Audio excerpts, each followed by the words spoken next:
Hi everyone, this is Kevin from Supernatural Selection. Are you an independent creator? Do you have a webcomic or an Etsy store? Do you 3D print things? Or are you just looking to get some word out for your Discordian cabal with social terrorism? Well, we'd love to help. And David, I believe you've got some details about how we can help. Why, certainly. If you go to supernaturalselectionpod.com/contact, that is supernaturalselectionpod.com/contact, you can learn how to advertise with us. That's right. I believe the rate is $2 per episode. You can't beat that with a stick. Yeah, I mean, trust me, we've tried. Yeah, that's cheap. That's literally cheaper than dirt. And best of all, if you're not sure how to write an ad, we'll do it for you. We'll even record it. Absolutely. Just let us know what you need in the ad, and we'll be happy to do that for you. And again, that URL is supernaturalselectionpod.com/contact. And now, back to the show.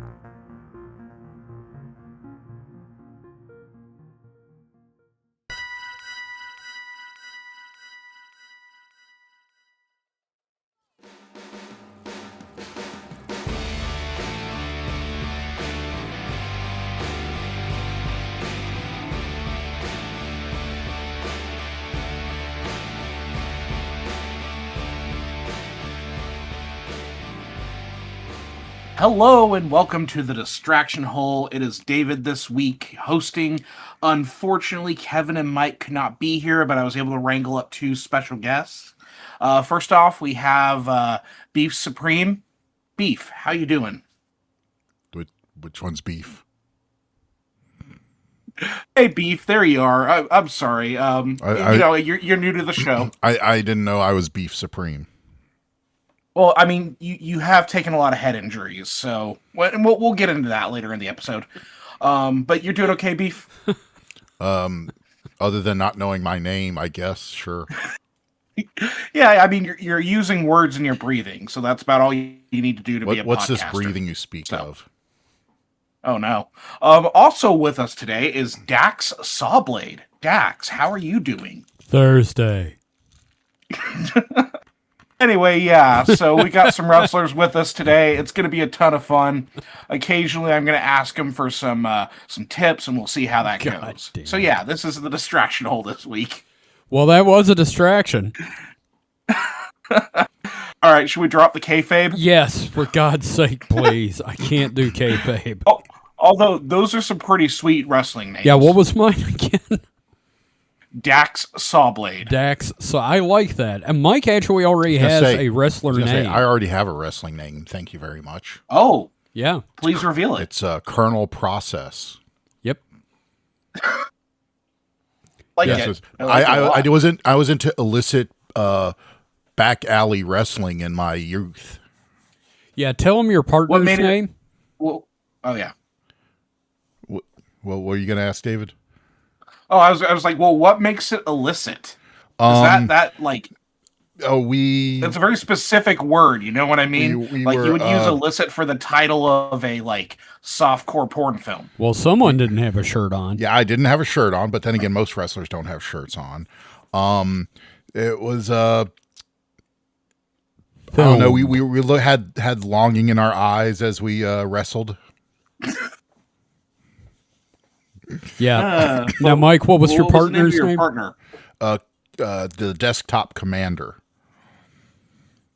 So we were Russian themed. Yeah. Yeah. Yeah, they had the USSR flag behind them. No, see, it's actually from one of Kevin's movies, or not really. Kevin was a producer. I was a writer. You were a producer. And the star. Ashamedly, yes. Ashamedly, I was, in fact, the character known as Reg Crust. But we needed, Kevin wrote a TV spot that was going on while one of the characters was watching TV, and we filmed some wrestling stuff. Not like wrestling, just the what'd you call it when the kayfabe, the stuff where they're the post, like the promos, yeah, the promos and stuff, yeah. So we were the heels. Yeah. Because our opponent was El Mullet Grande. I love it. Yeah, no, El Mullet Grande was great. There was a lot. There's a lot of Mystery Science Theater in there. There was a Clue reference. I wish I could. I wish I had the uncut wrestling stuff. It may be. You gotta find that stuff in I know we had it on. It may be on my DVD. Yeah, because there are extras on the DVD. I'm gonna have to rip that DVD someday. Yeah. You gave it to me to do that, and I just haven't. Eat I haven't done it after 20 years. I don't have a DVD Communist drive in my success. computer, so I'm gonna have to like hook one up. I have one; it's just not in my computer. Yeah. So. Yeah. But yeah, Well, no. and I could totally see why you had to be Russian characters because again, you don't have that much time during a match. Yeah. No. We had luchador masks on. Oh, that was terrible, David. Fuck you. Dang it! I did totally Russian. went over my head. Yes. Russian. Yeah, we're Russian that. We're Russian B. No, what pissed me off about the whole thing was that our director and the major producer wanted as much of it cut out as humanly possible, despite the fact that it was some of the funniest shit in the movie. Yeah. Well, it was I see. like I don't even think we had like we just came up with it on the fly. Oh yeah, no, y'all just decided to Like film. you needed. I wasn't even there. Yeah, well, you needed something to be on the TV, and we had like pitched that idea or something. Yeah, I told y'all to just run with it, and we'd bring it to Greg, and Greg was very. He was not a fun man. He's not allowed in several Walmarts anymore. We'll just say that and move Oh, no. on. He's very much a not fun haver. Yeah, but anyway, enough about that little problem. Yeah. I see what you did there, Mike. Not to be too short about I it, but feel like when we take a break on Spooky Dice Bag from the campaign, we should do like a wrestling themed thing. That would Oh. be so much fun. Oh yeah, But you then want again, to? I keep trying to sneak in wrestling into Spooky Dice Bag with. Well, shall being what shall is. but that could- I was yeah. thinking not even fantasy or just like we're entirely new characters Just and it's like a wrestling. tournament or whatever. Yeah, just wrestling. Yeah. That's it. Yeah. Anyway, all right. So yeah, obviously, the spoilers. Kevin and Mike are here, so what? Yay! we'll deal with that. We'll deal No with that. way. I'm here. I'm alive. Wait. I still function. I persist, and it's the world's problem. Anyway, before Yeah. we get into the order, I want you two gentlemen to think about who wants to go first. We got some questions. Oh yeah. Let's talk That's about fun. that. Yeah, we That's love new questions. and different. Well, it's a callback to older times. Yeah. Yeah. Okay. So we've got 3 of them. So I will go ahead and start with the first one here. Now it's addressed to me specifically, Oh. but it also says, and also I guess the others if they want to play Stetler and Waldorf on this one. Oh. All Merry right. So the Christmas. question is, and I think this is more like a supernatural selection, but I'm going to answer it here because I think it'll be fun. How valid do you think the idea of the true love's first kiss will bring her back to life trope actually originated in some perv getting in one last French kiss with his beloved, and she lived because of accidental CPR? Oh. So I have a legitimate answer to this, but I want to know what you two think. Oh, okay. Sorry. Hang on mean- one sec. You're doing it pretty wrong if you're like accidentally blowing into the person when you're kissing them. I think you're just kind of like don't know how to kiss on a fundamental level if you're inflating their lungs. Yeah, I was going to say it's probably more of shock of the person waking up going, "You just kissed me and you thought I was dead." I was gonna say, yeah, they were just stupid back then. If someone was really asleep, they thought they were dead. Yeah, what was it they called now in Futurama, the stupid ages? Yeah. Yes, yes. Well, excuse me. Oh man, speaking of CPR. Anyway, so Mike, you're pretty close to the legitimate answer that I would give because the line between life and death in the up through like let's say the 18th century was very very wavy, right? So Yeah. a lot of people, like, we have all these like stories of vampires and reanimants and that sort of thing, and a lot of times it's like, okay, this person's dead. Meanwhile, it's like, no, they still have some water in their lungs, or they will like wake up because, maybe they're in like a coma I was or going to say something like that, comas. and that's how you have those situations.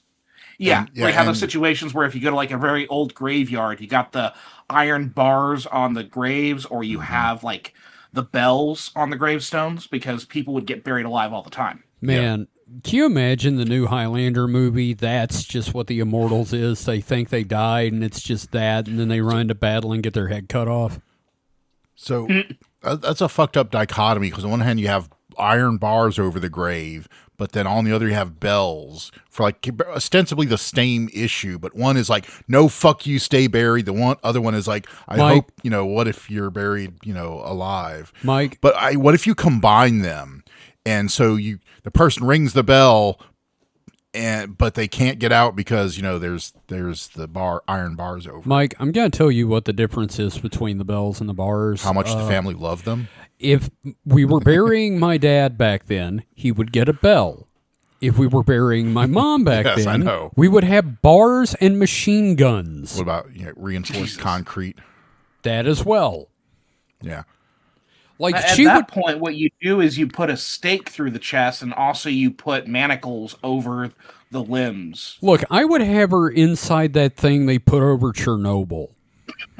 That's why you get the with the concrete box you put the coffin in. And then Oh yeah. What's that called? I can't remember now. There's a term for Insurance. No, I don't know. it. A vault. Yes, a vault. Yeah. Real The vault. vault of fear. Yeah. Yeah, but it also would have to do with like some of the local lore of the Oh, yeah. area, I just like especially if it's like a vampire thing going on. If it's like, oh, we have vampires this year, right? Yeah. They'll do that sort of thing. Better get that Have you ever spraying seen- truck. Have you ever seen those like graves where they'll like find like archaeological graves, and it's like, oh no, this body was fucking manacled into Yeah. its I've burial heard of it. space. They put like a fucking David? yeah, you forget I come from Louisiana. fair. Yeah. You know how fucked up the burial stuff in Louisiana is. Yeah, above ground Oh, yeah, in a crypt. Absolutely. When my Absolutely. when my maternal grandfather died, I was probably 10-ish, and so we went to the funeral, and part of it was we went to the graveside thing, and they put him in the what's that thing called, mausoleum. Crypt. Mausoleum. Crypt, yeah. Yeah. But the little standalone ones, the one that basically holds yeah. one coffin. Right. Yeah. And I was like, and it's old, it's obviously it's the family internment. And I asked my mom, I'm like, obviously someone else was buried there. What happened to them? And she's like, oh, well, they take the remains out and put it in the bottom of the crypt. Yeah, you And you put the stack new them. coffin Making in. particle board with ancestors. But yeah, Oh, that's but yeah, no, great. they literally dump the Yeah. remains out into the bottom and shove the new coffin in on top. It's just like Do you it's think like after like 100 generations, you start getting coal at the bottom? something because it's like It's dead people, Pez. it's like the bottom of your toaster oven with all the crumbs in it. No, just Mike, be honest. The bottom of Our our toaster toaster oven. But yeah, when you don't clean the toaster oven, it's just a sea of For 15 char years, down there. yeah. Yeah. Yep. But yeah, Oh, man. just bones though. Yep. Yeah, I was like like, I said, it's wow, dead that's, Pez. That's fucked up because no one ever does that in the movies. It's always just regular graves. So my Yeah. first exposure to that was kind of weird. I think we just start burning people and put their ashes in planters to. Yeah, but yeah, that's me. Shoot, Or put them in a Folgers can and dump it off the cliff. I just say we bring back the mass graves for millennials and everybody. Pay us $50, we'll throw you in the ground and bulldoze some dirt on you. Yeah, fair. Yeah, funerals. So like, this is me like being real. I don't believe in funerals for people like me. I don't like the idea of a funeral. Yeah, Yeah. it seems like too much. And it's so fucking expensive, and it's like it's that weird contradiction of like a permanence for something where you're memorializing something that is impermanent. And it makes no sense. look, just have a bodiless Irish wake. Yeah. I'm gonna say that what I want done is I want to be buried in a natural funeral. I just want to be wrapped in a shroud, no coffin, no casket, just no embalming. Just wrap me up, stick me in the ground, and let's move on. Here's what I want. I want you No, to. that's good. I want you to rent one of those like augers, like when they Wait. dig out for a telephone pole. Oh God! And just you want drill a vertical shaft like about 30 feet down. just drop your shove ass. me head first in there and bury me. Like, Look, I won't care, and archaeologists in the future will be like, "What the fuck?" Here's the thing. What I want done if we're doing that is I want you posed like you're crawling up from the depths and then buried. And then when they find you, you're crawling up from the depths of hell. No, pose me like I was doing a swimming dive, Oh, God. hands outstretched, but just in a just buried head down, head Wow. first underground. These are terrible ideas. Yeah. Put some of my ashes in a bunch of little pots with little plants and send everybody home with a little plant. There we With go. a little David plant. Yeah, a little David plant. Yeah. Yeah. Mike, That's sweet. should I go first? Doesn't matter. Well, no, we still got questions, bitch. Oh, shit. That's right. We're doing the questions. Hell. We yeah, got so fuck you, I'm the sidetracked. captain. Why are you deciding? Hey, I'm just asking questions. That's You're- all I'm doing. It's not your job to ask questions. You need to like curb that habit because it's not going to help you with tonight's game. Okay. So, All right. Curb your tenacity. Curb my enthusiasm. Is that what you're saying? No, never. All right. Next question is from Tobias. Hey, Tobias. Question for the distraction hole. What is your favorite character off the top of your head from any Fallout game? Oh, man. I think it's too easy to say some characters like Joshua Graham and a lot of those characters. So I have Oh, jeez. a companion and I have a lore character. but Okay, I'll I wait. got two characters that are my favorite. Can I just do both for of them? First off, Nick Valentine. Yeah, Yeah. solid choice. Yeah. Second, Moira from Craterside Supply in Fallout 3. Yeah. I just love the idea of this post-apocalyptic Minnesota woman that just is physically destroying you for science. It just her character sums up Minnesota nice, which is basically barely hidden hatred. Bless your heart. Yeah. Oh, bless your heart, you're so good there. Yeah, that those are my two favorites. No, those are good. Those are good. How about you, Mike? Dog meat. Dog meat's the good boy. Yeah. Always a good boy. That's Dog fair. meat's the best companion. He is, unless he gets right in your goddamn way. I will give a controversial opinion though. Oh yeah, Okay. I don't mind Preston Garvey as a companion I or mean, in general. in general. No, I just no. think the memes are funny. Yeah, the memes are funny, but he really doesn't come up to me that much. Maybe my Preston Garvey's broken, but he He might be because he sure as fuck won't leave me alone. But I do like him as a character and like Yes. trying to rebuild. Like it's a fun fucking story. I Oh, think he's got a great arc. Yeah, Yeah, absolutely. But yeah, no, I think Preston's great. I love the guy from the convention that dresses as him and like will yes. find interviews and just interrupt and be like, "Another settlement needs your help." Yeah. So as far as because there's a lot of easy answers, I think, because there's a lot of like beloved characters. One of the characters I'm choosing is Strong because he's kind of a not the favorite companion of a lot of people because He's in 4, right? yes. I've never met Strong. So Strong is fun. Number one, he hates if you do anything nice. So yeah. and the other thing is he likes you to do direct action. So if you pick a lock, he hates it. yeah. If you like, so Strong's fun because his character is a lot of fun because he's after the milk of human kindness. Because he's Wow. trying to understand a metaphor. And yeah. He thinks it's a doesn't, so- real milk. Yeah, so he's looking for the real milk. God damn. Yeah, Strong's a fun character. He's a pain in the ass for like reputation stuff, right? But yeah, I love Strong. And then also, I really like Shannon Rivers. Shannon Rivers is a really fun character. Who's Shannon Rivers? Okay, so in Fallout 76, there is a quest line where you find the Mistress of Mysteries mansion and underground base. Okay. She was the voice actress for the Mistress of Mystery in the radio show of the Silver Shroud. Oh, okay.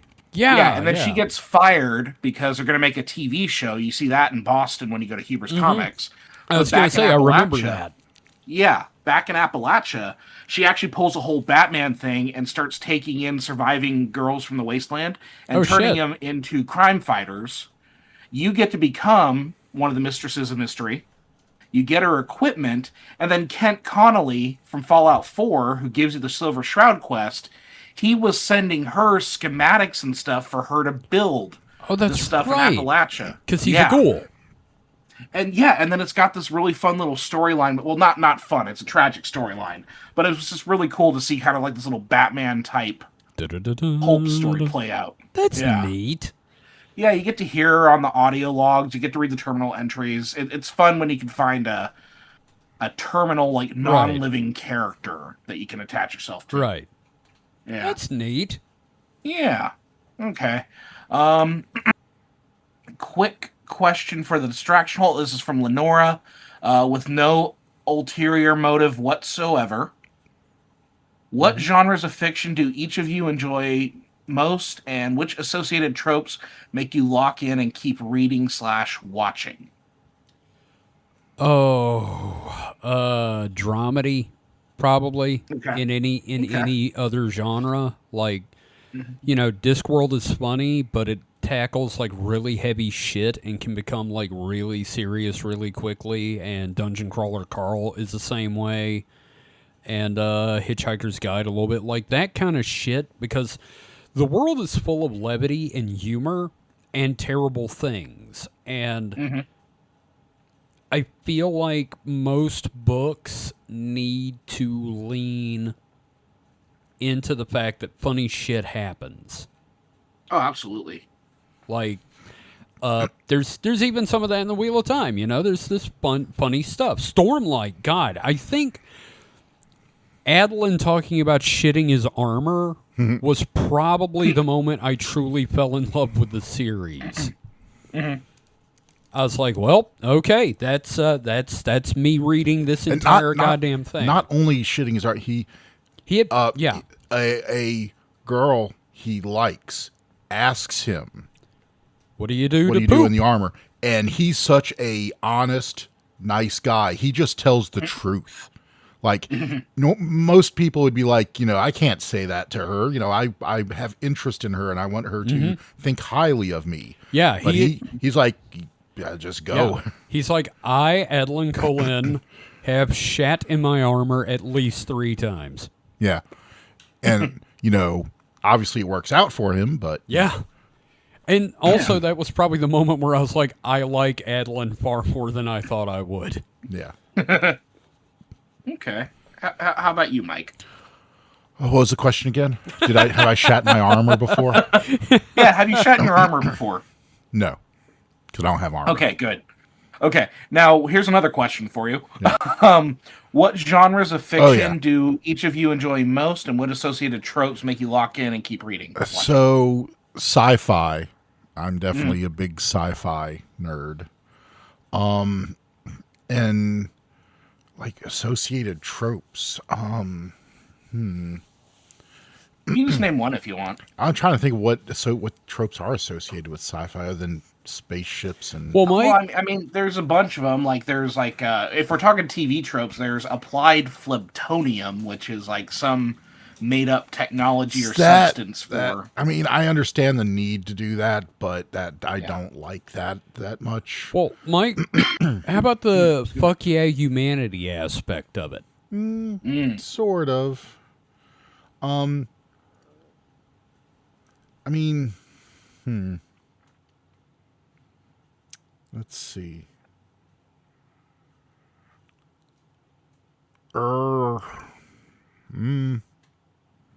If you need time, we can have Kevin talk about a trope.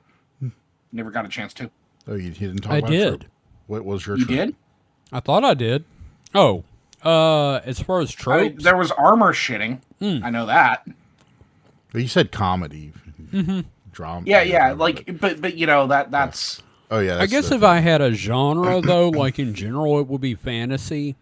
I'm much Okay. more of a fan of fantasy than science fiction because, like, wizards and shit. I mean, like, y'all are probably going to argue this, but I'm an idiot, so, like, I tend to get lost in a lot of science fiction. But, like, you give me magic and fucking dragons and shit, yeah, I'm there. A wizard did it. That's all you need. Exactly. Well, I say that, but sometimes I want to know how the wizard did it. It's not for mortals to understand. Unless you're Brandon Sanderson, and then there are goddamn graphs. Exhaustive detail. Yes. Or, I mean, Right. like, even the Wheel of Time, you know, had, like, a semi-logical magic system. But, like, Nothing Sorry. nothing quite takes away the appeal of magic quite like coming up with a system in a lot of ways, I think. Well, you know, my magic understand the need. system is like, Yeah. I don't know, it's just like the fucking, it's almost Dragon Ball, Yeah. but magic. Yeah. Mike, were you able to figure out a trope? Would spaceships be a trope? I mean, yeah. I mean, Yeah, then it's like, spaceships. are you thinking like Star Trek kind of like I mean, exaggerated, impossible spaceships? I mean, or it are you could be talking any, stuff like like- the Expanse? Yeah. I like all of them. Like, I just like I like big ships, and I cannot lie. No, Mike, they're dope, man. I love them. Mike is basically Benny from the Lego movie. Yeah, pretty much. Spaceship. Spaceship? But you know, I like Star Trek spaceships. I have, you know, back when Next Gen was still a going concern, I have the technical manual for that I've read from cover to cover. Yeah, same. And A couple of times. And you said things go over your head that you're a dummy. Yeah, I've read it. I mean, some of it I don't understand, but also that's, you know, it's stuff. No, notice I've made no statement of support for you, Kevin. Yeah, eat me. But yeah, the Expanse with its more, you know, grounded ships, you know, Yeah. all steps in between. Yeah. See, No, I think that's a fair answer. and that's another reason I don't like sci-fi that much, especially space stuff. Is like I have got this, and we may have talked about this on the show before. I've got this irrational, terrifying fear of asphyxiation in deep space.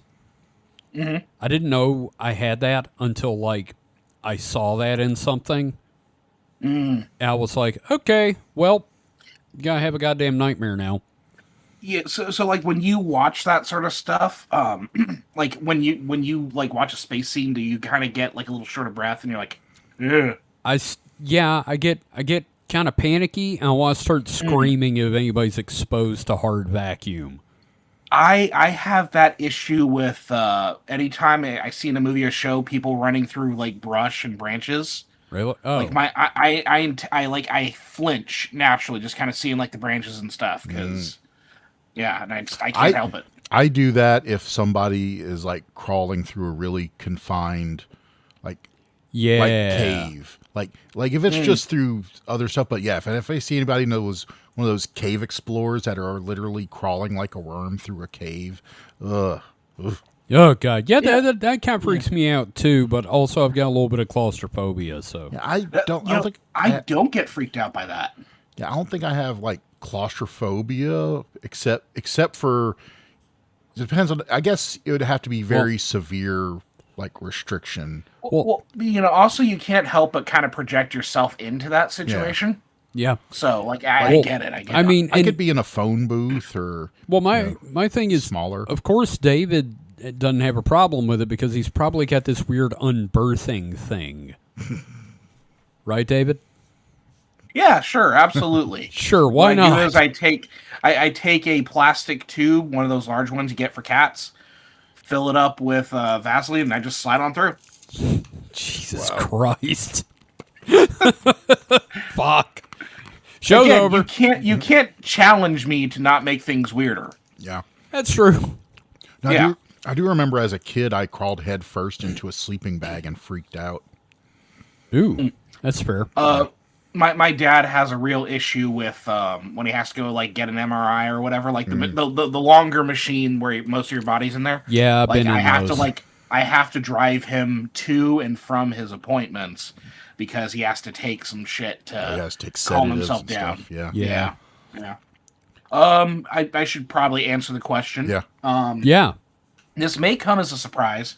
I am a huge fan of detective / spy fiction, and I'm not talking just like James Oh. Bond stuff. I'm a big fan of John Le Carre or Le Carre. I don't quite remember how to spell his name. But like I like that movie Tinker Tailor Soldier Spy. I'm obsessed with it.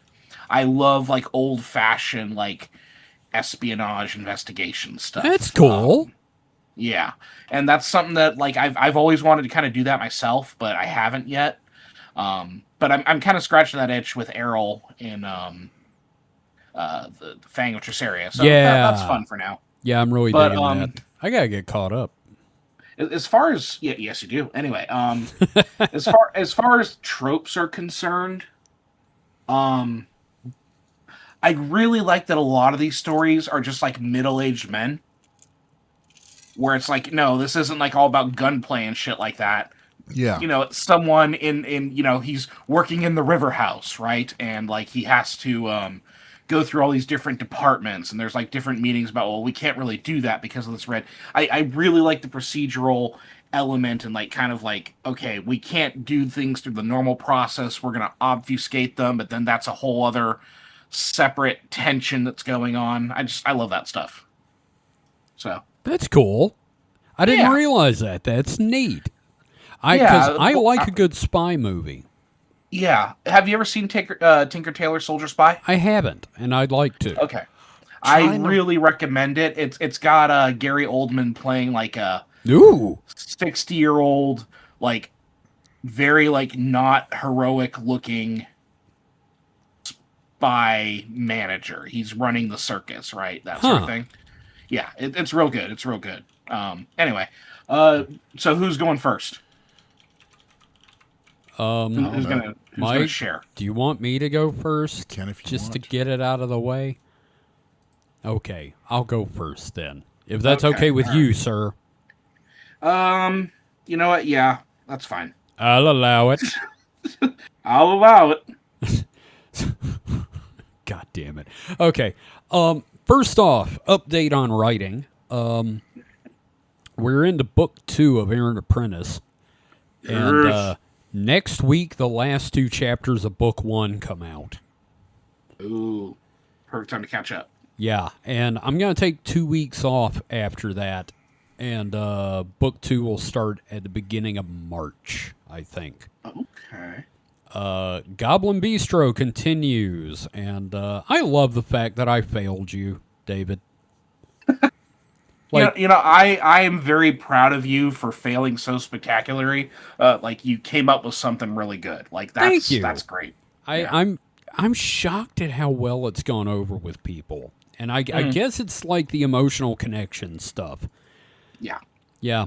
Like, here's the thing. I've been saving this for the next distraction hole. I wrote a scene where the main character gets a goblin blowy under a desk and then erased it because I was like, this is not the time for that. There's always time for goblin blowies. I know, but another time. Not Yeah. now. No, that's fair. It was a very No, that's important chapter. I was like, I don't know that the blowjob truly serves the narrative in this scene. So Because the other problem is the dialogue would be muffled. yeah, pretty much. But yeah, no, I've been really happy doing this stuff, and I'm starting to work in some cameos of characters from Spooky Dice Bag. Like, Rad, yeah, that's been fun to do. yeah, I've realized I'm going to have Umbra in every book as a different character. Love it. Like, in the last book, he was Dwumbra, the dwarf that ran the way station. In this new one, I'm going to have a den of thieves run by Forte. And, of course, one of the thieves is the Umburglar. Nice. Oh, boy. Gosh, this is gonna be a tough haul. Yeah. Thank you for that, Andy. Fuck. You've touched us all with the Umburglar. Well, inappropriately. Mike, basically, his character basically took on the form of the Hamburglar, but Yes. since his name is Umbra, we called him. I asked, "Are you the fucking Umburglar?" So, So now when he's not there for a session, we just pretend he's the Umburglar, and Kevin and I keep doing the voice. gosh, that was a tough Courtesy. fight, y'all. It's just so bad. But anyway, the writing has been going fairly well. I'm so proud of you, man. I really am. Well, thank you. Yeah. I'm also working on the audiobook thing again. I re-recorded chapter 7, and that went up on Substack. I need to get the videos up on YouTube for 6 and 7. Yeah. But I have gone back to listening to last podcast on the left again because they did this week's episode in particular was Bob Lazar. Oh, Man, I did not know his first wife was like the old lady of a Hell's Angel. And his choice in women has not gotten better. no. Some would say his choices are perfectly fine. Sure, no, I mean, if you're into that, great. But like, I just No. think it's funny. He looks like Bill Gates' emaciated younger brother. Speaking of Bill Gates, no. Have you seen the show on? Have you seen last podcast on Netflix yet? I did watch the one about the lawyer from where was it? Was it North Carolina or South Carolina? South Carolina. I started watching that. It's neat. It's neat that last podcast is on there. I'm most excited about Behind the Bastards. Oh yeah, that's great. But again, now we've gone from like this audio form of podcast to now it's becoming video podcasts, and it's like, fuck, man. Yeah, I guess we got to do that at some point. Like, I think the only thing holding us back is my computer right now. Really, I thought it was the fact that I look like I look. No. It's all like Okay. what we need is we need Mike to kind of run the stream angle of this thing. Get on it, Mike. Like I feel like Mike would be the best person to do that because he understands technology better than I do.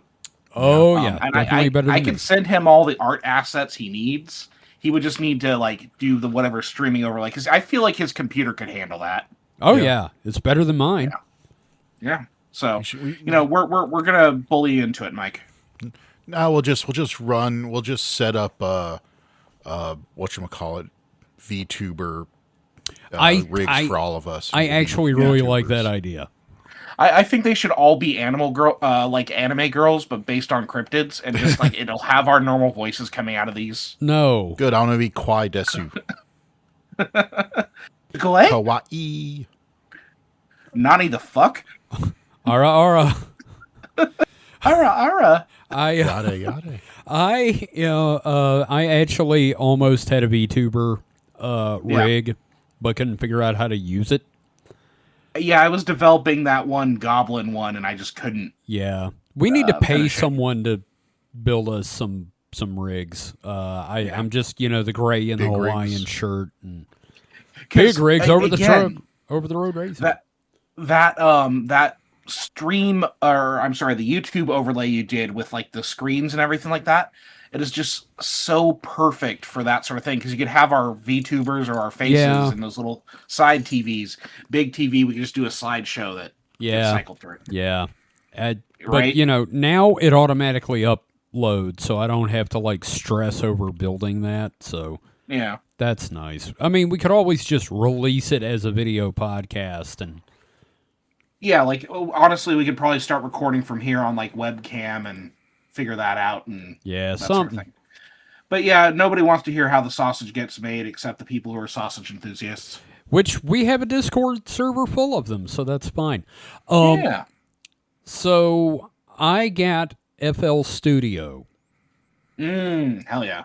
which here's the thing. I used to use it back in 98, 99, back when it was Fruity Loops. Uh-huh. Well, I got FL Studio now, and I'm going to try to make music again.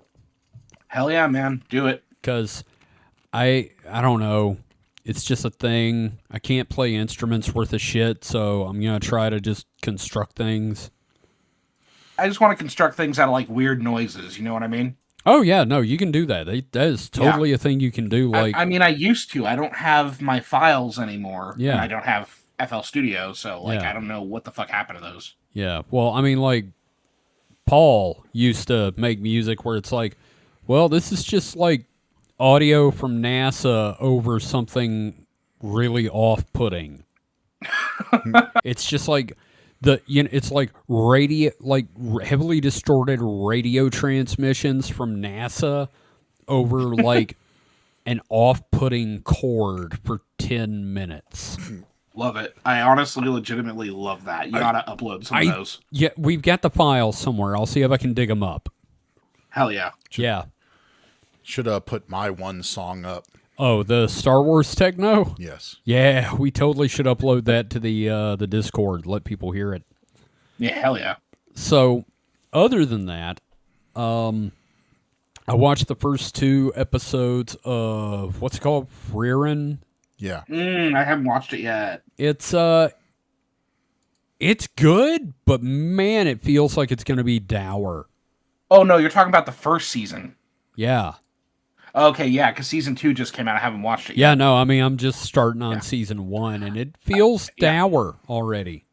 Like you're not wrong. There's a melancholy to it, but it's like a cathartic Yeah. kind of melancholy. Yeah.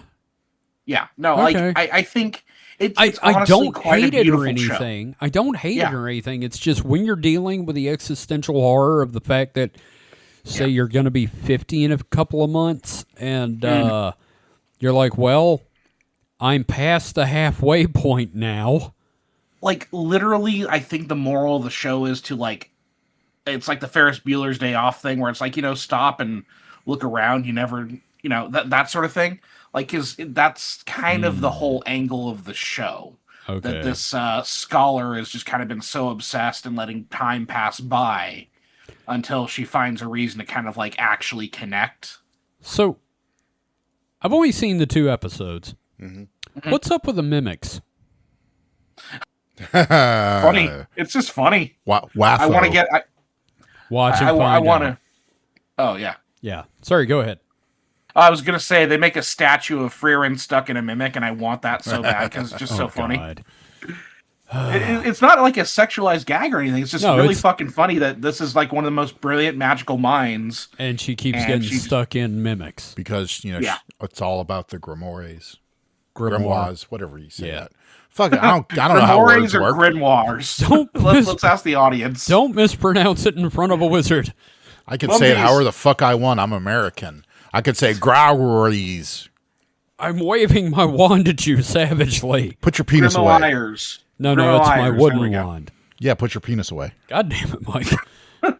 Other than that, anybody mind if I go ahead and talk about Fallout? Oh, please! Like I've caught up with it. Mike, y'all Yeah. caught up with it. Yep. We finished it last night. You know what? Fuck Fuck, yeah, let's fuck do the this. haters. That was a good season. That was It was an amazing season. like look, these 2 seasons. I have not seen anything that made me think that's not Fallout. Like, Yeah. it's all been very in like spirit of the Bethesda games. Like, obviously, if you're a 1 or 2 fan, you're gonna be out in the cold, but you're gonna be out in the cold anyway because none of the games are aimed at you Now. now. That they go back to a lot of like Fallout 1 and 2 lore. Oh, yeah. And people were bitching about that, like, no, they're just making this stuff up. It's like, no, it was in the fucking lore. Yeah, Yeah. like the whole Deathclaw pre-Wasteland. I'm like, yeah, That it was blew like, my mind when people were bitching about that. I'm like, no, the fucking Death Claws were pre-war. yeah, what are they you were doing? they were a fucking experiment, you dumb sons of bitches. Oh, I'm so glad we're getting more Enclave stuff. Oh man, yeah, very no, I exciting, was man. excited because they were Oh, only spoilers, by the way. well, duh. But I mean, because they were only at the beginning of season 1, and now we're gonna get more. Yeah. I'll say this about this season being in New Vegas. anytime there's even a veiled reference to the Courier, I get excited.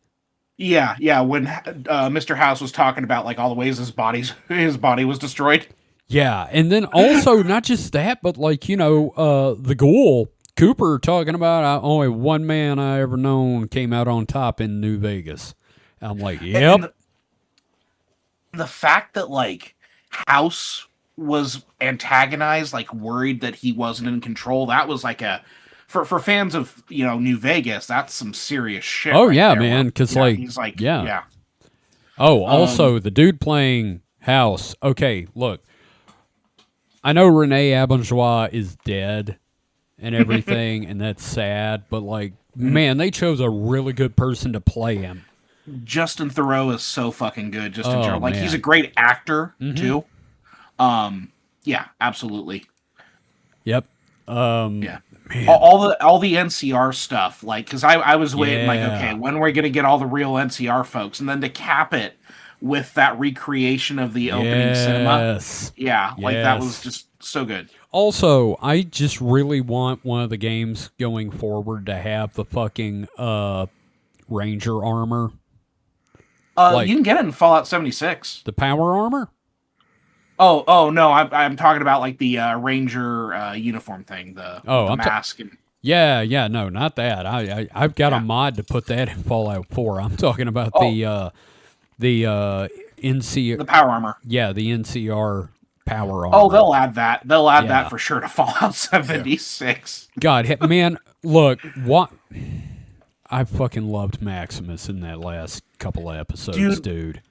I think Maximus is such an underrated character. Like he is so like him like he was never meant to be a member of the Brotherhood of Steel. No, and I'm glad that they like took his journey to where it naturally needed to go. Which but is I think away a lot of from people that shit. Apparently, Yeah. Mike, we missed it. There's a post-credit scene we need to watch. Oh, damn. Yes. God damn. I found that out and stopped watching it immediately because I was like, fuck, no. I'm not watching this on TikTok. Yeah. Yeah. And then like the whole background of so the minute Cooper got the meeting with the president, Yeah. I'm just like, shit, this is how it happens. Uh-huh. Yeah, no, I was like, This is it. This is the end of the world right here. This is the Enclave. This is Mr. Krabs. Right? SpongeBob. Well, and the other big like cameo, very brief, but Ron Perlman. Oh, you can't do Fallout without Ron Perlman. But him playing a super mutant is just so perfect, and I'm glad we finally got to see one. Yep. But we like they're gonna blow the lid off of that next season with all the FEV stuff. But like again, so good. So Thaddeus. So, you know what I think he's turning into, right? Centaur. Yeah. that's what the online said. Yeah. And I was like, no, he's not turning into that. His arm falls out. Okay, I guess he's turning into that. And he's got a fucking mouth on his fucking shoulder. Oh yeah, the mouth was the first giveaway. I was just like, it was way cooler when Vampire Hunter D just had that face on his hand. This is way creepier. Also, like Kyle MacLachlan just fucking killed it. He always does. Yeah, like he always does. But like, I really felt his arc with gosh, what's her name? Lucy. Yeah. I just found that like really, really compelling, and just kind of like the way that it ended. God, that was a fucking heartbreaking little moment.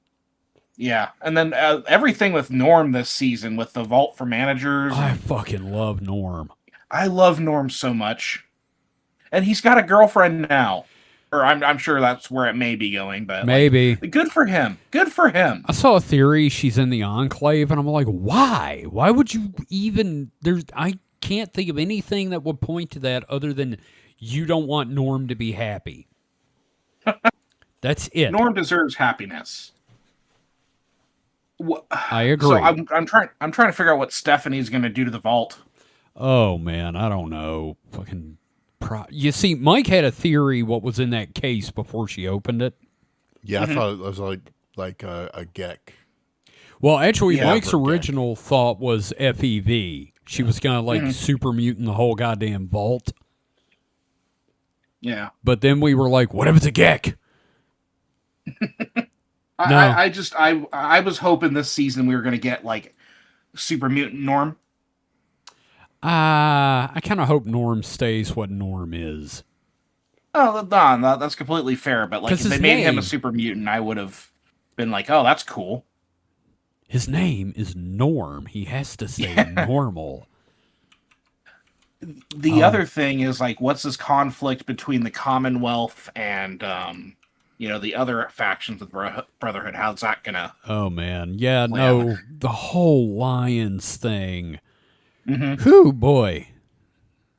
So good. Like again, like as a Fallout fan, I left satisfied. I love like the direction they're heading with the lore. Yeah. I personally feel that like teasing Colorado might be teasing the setting for a potential game. Well, somebody pointed out that this could tie into they probably won't make the game canon, but they may take some of the stuff from Fallout Tactics because it took place in Colorado. Yeah, absolutely. Yeah, I was a little surprised. There, at least Coop is headed to Colorado. I was like wondering where through the beginning. I was like, where are they going next season? I'll They're going to be go to Boston. I'm going to be honest. I'm glad they didn't go somewhere we've been before this time. Yeah. In Fallout 76, you can find Coop or the Ghoul in Ohio. Huh. Because he said he traveled around the wasteland, right? Yeah. So there's actually a Yeah. thing like with 76 taking place like 100 years before. He's there doing like bounty hunter stuff in Ohio, and you can also see him in Appalachia. But yeah, so that's neat. It's cool that Yeah. they could do that tie-in where it doesn't break the canon, right? Oh yeah, which also, Yeah. that's how you do a multimedia thing is you have the characters show up in your MMO, and also you have to make the TV show fucking good Yeah. so people give a shit. Also, we do need to address that Fisto was present. Man, Yeah. fucking Fisto of all the goddamn characters. The chicken fucker. The chicken fucker, Fisto. I fucking I love hope they that. get a happy ending. Now, when you say happy ending, Whatever that means to the chicken fucker. yeah, I know, but are we talking like, massage parlor happy ending? Or are we talking I think because he was real happy to get that power core. yeah, because he was could He even fucking- had a fucking skip in his step. got him, that whole sequence of him on the way to go wake up Fisto, that was great. The sudden sharp cut to him stabbing a rad roach, Yes. screaming. Oh, man. You know what we haven't seen in there yet, and I can't wait to show up, is a goddamn naked mole rat. Mm. Hadn't seen No, a absolutely. damn one. Or a Mirelurk, for that matter. Yeah, I mean, like, I feel like they'll get another season after the third one. Oh, I hope. This has been Yeah. a lot of fun. And it doesn't even have to... You can start wrapping up some characters and introduce new ones, and the play could just keep going. The other thing, I want to know what happened to the synths in Boston. Yeah, actually, that's a really Because I good kept question. thinking we were going to get a reveal of a synth somewhere. We could. they just kind of set up, like to set up like, oh, they've gotten that far, or the railroad has been smuggling these people out, right? Yeah, or the railroad got wiped out or something. Who knows? Yeah, absolutely. Because that's the other thing. I just really want to know what happened to the Institute. I'm guessing since the Brotherhood's still around, they're dead. Mm. But, Well, and then also like what happens with the Minutemen, right? yeah, Yeah, a lot of That's good true. questions there. not a lot of good answers. But can't we talk about Macaulay Culkin? Yes. Oh, I was so happy to see him. Yeah, same here. I'm just really happy he's back, and he was, oh, God, the fucking joke about Caesar's Palace. Kaiser's Palace. God fucking damn it. Yeah, that was funny. Oh, fuck. And like he played the character. I know some people have like criticized his acting there, but I think he played the character the right way. I Because agree. again, these are a bunch of fucking idiots in the desert pretending they're legionaries, Yeah. and he was probably raised in this. Yeah. I thought he So was him being- fine. Yeah, I didn't see absolutely. any problems at all with it. Yeah. Look, I think people complaining are just on the internet and complaining. And I think you should Yeah. maybe just take your goddamn. And this is me saying this. Maybe take your cynicism off the hook for a little while. Yeah. I did like the redemption of Barb Howard quite a bit. I thought that Yeah. was nice because then, like, the fucking Institute, or not the Institute, the Enclave is out there. That's who's pulling the strings. Yeah, Love that. man. Honestly, I was wondering how they were going to work House's double into New Vegas somehow. Yeah, because I remember I had that theory it was going to be One of the brothers. Yeah, it was going to be House's brother. But then again, like, no, House just fucking killing the guy makes more sense. Yeah. So yeah. Oh man, that was a great season. Yes. So how many years are we waiting for season 3 now? 19. No, I'm Oh, kidding. it's 19 pretty quick, years. so I wouldn't doubt if we see it late next year. Interesting. 'Cause Maybe. they've been a pretty quick turnaround, but could push it into 2028. But You know, sorry. Speaking of weight and episodes, yeah, so Mystery Science Theater's coming back. I knew that was coming up. I forgot until you said that. I was like, oh shit, my show's coming back, and it's Mike. me, Yes, Mike, you. Surprise, you're the new host. cool. How's it? How much does it pay? It doesn't. Oh well, shit. You're being trapped on a satellite. That sucks. Surprise, we're the Mads this season. Surprise, motherfucker. Supplies. But Oh, Kevin, you and I would make delightful Mads. I think we would. Yeah. Which one of us No, wears the black tunic? Right. No, I noticed. Oh, I'm. Yeah, it would be me in the black tunic. You're the Forester. So that means I'm the dopey idiot surrounded by robots. Yeah, dude. Well, damn. Yeah. Mike, you're on a spaceship Oh yeah. with robots. No. It looks like a bone. Yeah, but they're not like sexy robots, so Well, I mean, I saw this you one have parts picture. on the ship to make your special friends. I saw this one picture of Crow one time. No, thank you. I'm gonna just I'm leave that there. I'm different. No, what got me is Joel sold his fucking stake in Mystery Science Theater 3000 and immediately is replaced by Mike Nelson again. Do we think they're like? Because I know that like they have a professional relationship, Joel and Mike, but like, do we think there's maybe some like bad blood there at all? I feel like I don't feel like Joel. Well, okay, actually, apparently, Joel had kind of fucked over everybody in the financial department. That's what Yeah. it sounded like when you described it to me. Yeah, and Yeah. because Shout Factory are the ones that started going, we're gonna start paying y'all. So that's a good This thing. new season that's coming up feels like it's a Shout Factory move. Because It I is. remember we were talking about it on the Discord, right? It's Shout Factory, and Shout Factory also owns Riff Tracks. So Like, they literally just need to put new episodes of Mystery Science Theater on YouTube, and they would do very well, I think. I kind of agree. Yeah. I mean, I'm excited Mike's back. I'm doubly excited that Bill and Kevin are back as the bots and everything. And Mary Jo's coming back, which Mary Jo has a Substack. And I've been reading it. And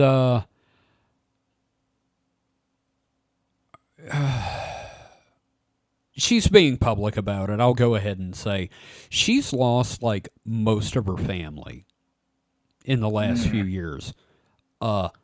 Husband, mother, siblings, and it's pretty much just her and her father who is going downhill cognitively. I feel like she needs something, and hopefully this is it. Yeah. So No, it's rough to read that stuff, because yeah, everybody's got that stuff going on in the background. yeah. She's basically started a jar of good things, but as a Substack. Oh, So she basically just writes about good things that have happened that day. good. That's maybe you should do that, Kevin. Yeah, maybe eat me a fuzzy marshmallow. No, I don't know. I'll think about it. I'll think about Like, it. my concern, because this Mike version of it feels like it could expand to a larger thing, but I don't want to lose like Jonah I and agree. Emily and Kelsey. And Hampton. But yeah, and Hampton, like, yeah, just I think Joel's ambition and financial mismanagement really hurt things. Yeah. And I don't want to lose all the really great stuff. So my hope is that, like, they'll say, hey, we're going to do a whole new season of Mystery Science Theater after these 4 episodes. Mm-hmm. We're going to bring back some other folks. Because, again, I like the variation of the different... I do like the idea of multiple experiments happening at once. It makes too much sense. Yeah. Why? Yeah. Why do one when you can have 2? Right. But like I'm happy it's coming back. I'm glad they're doing cheap, shitty sets again. Yeah. Like they put out a thing on the Kickstarter where it was Kevin Murphy talking about how big a pain in the ass the spaghetti ball is. Like, Mike, have you ever seen the original MST3K spaghetti ball? Maybe. It was 4 feet wide and 100-something pounds. Okay, maybe not. And hung upside down. So the wobble wouldn't be as noticeable. And they were like, well, Patrick Brandstad is going to make a new one. And it's small. And we can just film that. Yeah, okay, so they're going to have to build a big one again. Turns out you can tell when it's small. Yeah, well, it's not yes, because it's wobbling and it doesn't weigh a goddamn thing. Yeah. Or just fill it full of fucking birdshot or something. I don't know. But I did back it. And David, did you back it? Yeah, I backed it, got some rewards, so I'm like, I'm very happy to support it. I'm just getting the episode downloads because all I want is my show back. Yeah. That's all I ever want is I want my show back. I think this is a good sign for the future. I think we'll be getting more episodes than just those 4. I agree. Especially since they're doing it so quickly. It's coming out later this year. I'm also a little worried about like the left hand not knowing what the right hand is doing, because there was a question about whether or not the episodes would be on a Gizmoplex. Well, they answered saying, well, that's not managed by us. And the thing is, the Gizmoplex is not doing well. Like, they've gone down multiple times. The URL's expired twice and lapsed, so... Yeah, I understand what was attempted with the Gizmoplex, but I just keep thinking it should have just been on fucking YouTube. I agree, and here's the thing. The thing about the Gizmoplex is that the idea was we're going to do the Gizmoplex, and the funding from the Gizmoplex will fund new episodes, and we won't have to do Kickstarters anymore. And then the very next year, the thing's broken, and Joel's saying, well, time for this year's Kickstarter. And everybody is like, no. This year's? You did it, first off, this year's, like Mike just said. Second, you did it during a writers and actors strike where no one could support it. Yeah. So, I do appreciate that Joel is on the Shout Factory board in some capacity. Yeah. So like him having less like creative input. Not to say that like his creative input's bad, but like keeping him around because he's part of the spirit of the show makes a ton of sense. But I'm glad he's kind of being pulled away from some of the day-to-day stuff. Yeah. Yeah. Yeah. I love the guy. I love the guy. Yeah. Right? Same. Yeah. I mean, again, I've said this before. Mike, you can back me up here. I am a huge. Joel was my man.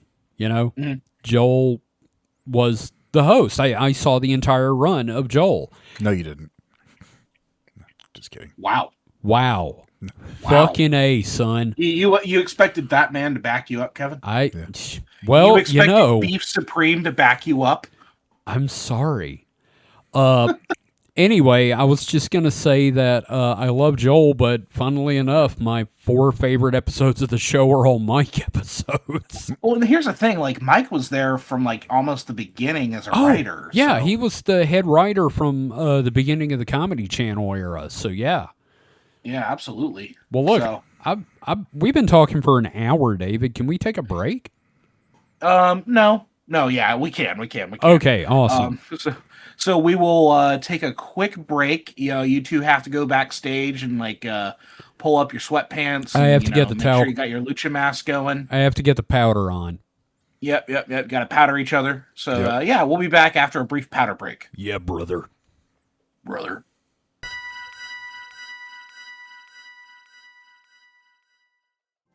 Hey, man, what's got you off in your phone there? Oh, just going through all the funny Mothman memes and supernatural shit posts I've been wanting to share. I just don't know where to put the posts yet. Don't you know about the Supernatural Selection Discord? We have a Discord? Yeah, for years, dude. Where have you been?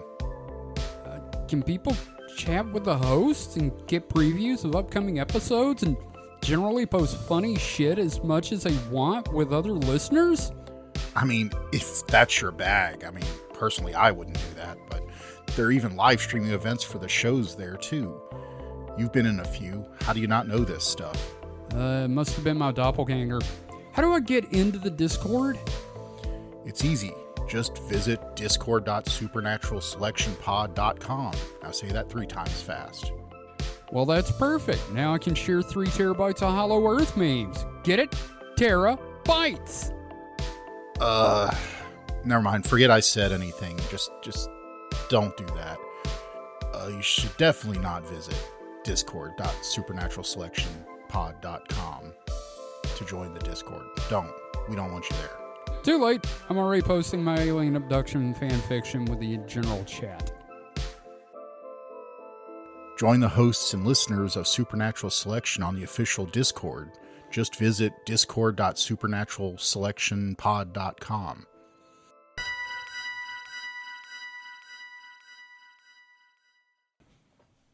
Hello, and we're back. This is the Distraction Hole. Yes. And we're going to continue. And I believe, Kevin, you had something that you'd learned, some terrible news. The worst fucking news I could have ever received. I bought podcast cheese, and apparently I grabbed the fat-free cheese. Oh my god! Fuck! It's like it's not even cheese, Kevin. At this point, Kevin, you might as well just go to bed right now. That's it. Bye, guys. Bye. I'm out. Yeah, no, Bye, Mike and I got this. Bye. All right. Well, you know the talent's here still, so. Wow. Fuck you. I was lying. I am right here. Anyway, let's go ahead and have Mike go. Tell us about your distractions, sir. All right. So, other than Fallout, I've watched a good bit of anime since the last time we have convened on the Hole of Distraction. And by the way, Mike, that episode with the IKEA game, that was November. Yeah, that was several months ago. Yeah, you said it was September, so just wanted to get that out there. That was still a lifetime ago. Sure, for a mayfly. This was a billion years ago. And you can't convince me otherwise. Okay. Because we do this show twice a year. God damn it, Mike. In the cold. What the fuck are we doing here? I am speaking. So I'm trying to remember. I'm looking at my list of anime. I'm trying to remember what the last one I talked about was. I think I talked a little bit about Spice and Wolf, the new one. Yes. I finished that, loved it. Like, it's still ongoing. It's still got, more things to cover. So hopefully the season 2 comes out not too long, within this decade. We'll see. Talk about the camping anime. You did. The camp anime. Yes. Yeah, I watched 3 seasons and a movie's worth of that. And a movie. Yep, 3 seasons and a movie. The movie was interesting because it was them as adults. Oh no. In the regular series, one episode, they had like kind of a one character's fantasy of them like camping as adults, and they took that and made their movie where they're kind of coming back together after, doing adult things for several years. And then they come back to like camp and basically build and restore a campground while also camping and cooking and, doing other camp-like activities. Let's see here. Ranma 1/2 season 2 continues. How's that? Continues to be Ranma. Definitely, speed running Ranma. So I'd watched all of the original series. I never read the manga, but I watched all the original series. Not all the OVAs, but all the series. And it's a much faster pace. They're definitely like cutting some of the stuff out, like I'm trying to think of some of the stuff they cut. So they touched a little bit on Hapasai, the old pervert man. They touched a little bit on him, but they definitely are not going in depth on, his stealing panties at every opportunity. Definitely don't want to show that nowadays. But other than that, pretty good. We got Moose in there, the guy that turns into a duck and has sleeves full of things. Is this the guy with the glasses? Yes. Let's see. I mean, I'm just, going quick on these because there's a few of them to go through. But Ranma 1/2 continues to be good. Spy Family season 3. Let's see, what can I say about that? I mean, it's still good. I mean, have you seen it, David? I know that's one of the things I've watched a number of the episodes, but I also watch it with Holly, and she wants to watch the dub version, but also I don't have time to watch stuff because of my job. Yeah. So yeah, I got up through the Lloyd flashback and the bus thing. Yeah. Okay. So yeah, definitely fleshed out Lloyd a little bit, showing some of his youth, how he came to enter the spy service from being from his childhood, which was pretty cool. I wonder if they'll do that later for did we get yours? I don't know if we saw a lot. Well, we saw some of yours backstory already, so I guess that makes sense that we see Lloyd. We haven't had like a dedicated like arc to the to your backstory, but we definitely had more of that as opposed to Lloyd in the previous seasons, because Lloyd was kind of like a black box. We really didn't know anything about him other than he's, super competent, super spy, Twilight. Yep. One of those. Can't remember. Some sort of nighttime thing. So yes, season 3 is good still. If you haven't seen Spy Family, you should probably watch Spy Family if you want to see cute family dynamics mixed with super spy action. Now, have you seen Tojima Wants to Be a Kamen Rider yet? No. Okay. I'm still watching it. They're on episode 18 right now of like a 24 episode thing. Yeah. And it's been a lot of fun, especially if you're familiar with like Kamen Rider and like the lore and the tropes and stuff like that. Yeah. I definitely give that a look. I'm aware of it. I mean, have not been big into the Kamen Rider stuff, so like Sentai in general, or not really. It's Power Rangers was after my time. Yeah. And so I never really got into that. I watched more of it than I thought I would. Ginger is bothering the hell out of me. And what are you trying to eat? Okay, making sure she's trying. I have a heating pad because my back's been terrible, and I'm trying to make sure she's not chewing on the delicious cord. Oh God.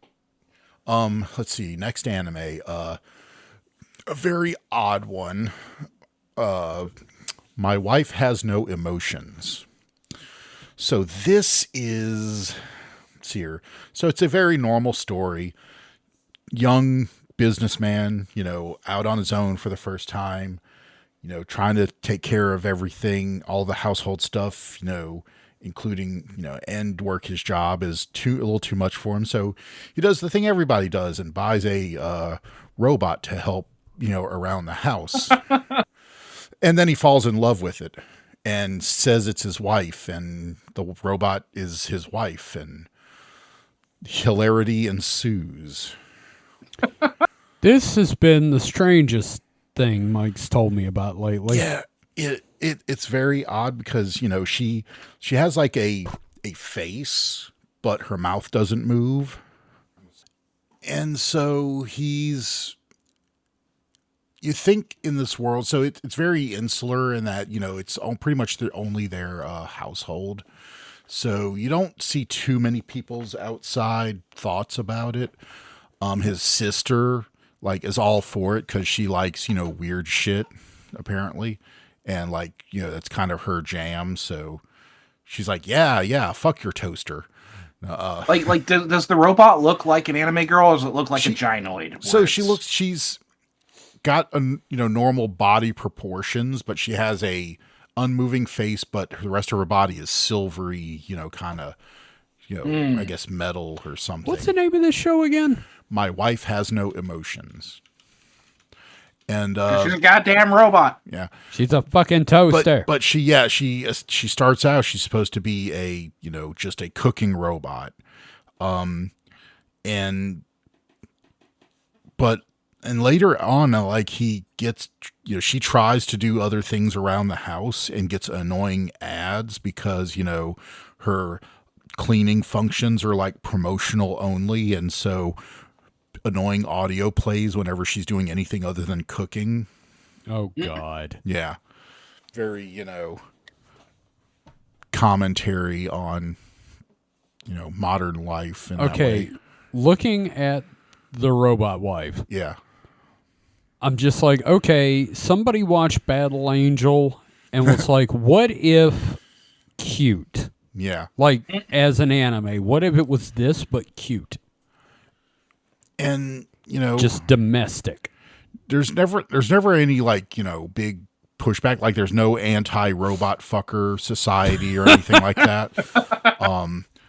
So it seems the world seems to be fairly supportive, if just it seems a little odd. Like the family at first thinks it's him just being lonely, but other than the sister, like I said, the sister, I don't know. I think she's way too into it, but but and then they have the robot child, and one okay has, and okay. We need some detail here. So she has to go in for maintenance, and while she's gone, she has a robot delivered to her man. I can't remember their names. Owner. Yeah. Yeah. See, Takuma. She has a robot delivered to Takuma, which is supposed to be for elder care, but she's remote controlling it, right? And just, she watches over him for I think it's 2 weeks she's away from, during the updates and preventative maintenance, I guess. I miss my robot wife. And yeah, and so she comes back, but in the coming back, she stops connecting to the little robot, and apparently leaves behind some of her code in the robot. And so it basically acts like a child. It doesn't, know anything, doesn't know how to use its functions, but has imprinted itself on Takuma. Now, does this robot look like an actual child, or It literally looks like one of the armors from the Fifth Element. Okay, I'm looking at it. Is an orb with a chicken head. It is a egg shape with a little bird head shape. It is a robot chicken. It's Yes. the Eraserhead baby? No, kinda. But and then they start teaching the little robot and together as a family. God, this sounds weird as shit. It is weird as shit. It is. It sounds cozy though. It is nice. No, it is. It is fun. Other than a little like the first episode, a little like him getting too excited with the robot. We don't know if they ever consummate their marriage. I mean, they had to have because there's a baby. Yeah, and it's not a That's how it legal works. marriage. It is a common law marriage. They don't actually go domestic before partnership. David, Yes. I have sent you a picture of her, him, and the baby. the baby. The baby's adorable. It's a goddamn chicken egg. It's so cute. It is cute, like but it him. also looks like a little chicken egg thing. Yeah. So, but that was fun. It's over pretty quick. It's only 12 episodes. No movies or anything. And it ended in a good spot. Like, I don't think, it ended a place where they could do a season 2. I don't know if it's based on a manga or a light novel. But I don't think it's necessary. If they came out with season 2, I'd definitely watch it. But it's definitely, there's no unanswered questions that require a season 2. It feels like it's a one and done. Yeah, it seems like it. Yeah. Of course, there's Frieren season 2. There's 4 episodes of that out, and watched the 4th episode last night. It is so if you're not familiar with how season 1 goes, Kevin, there's a lot of that kind of fantasy. I wouldn't quite call it slice of life, but definitely kind of Well, I mean, sedate. the plot of the first one is know. please take care of this person, and then the second episode is we need to find flowers. Yeah, so it's very, and it's not boring, but It is reminds slow, me but of YKK. yeah, it is. Except fantasy. But It's then, the anime equivalent of a warm blanket. But then at the end of that Yes. season, it shifts into a higher gear because it's like a different arc. And so you have that, going up till the end, this, a little more actiony, a little more, fast paced stuff. But then season 2, and it's back to that slow, living in its own, skin kind of thing. Well, and it's nice. The reason for that, which I like, is because she doesn't look at time the same way as everyone else does, which is where that tension with Fern comes in. Yes. Yeah. Yeah, I mean, and none of what I'm saying should be construed as criticism. It's just that's the way it is. It's, it is a very methodical, show. But yeah, like you said, it's because we're following someone who is, for them, staying, a month in a city is, it's not a waste of time. It's just that's what happens. You go to a city, you stay there for a whole month. And she's still a racist grandma deep down at heart. She fucking kills demons and shit. Oh, so yeah. But those demons have it coming. Those are some bad demons.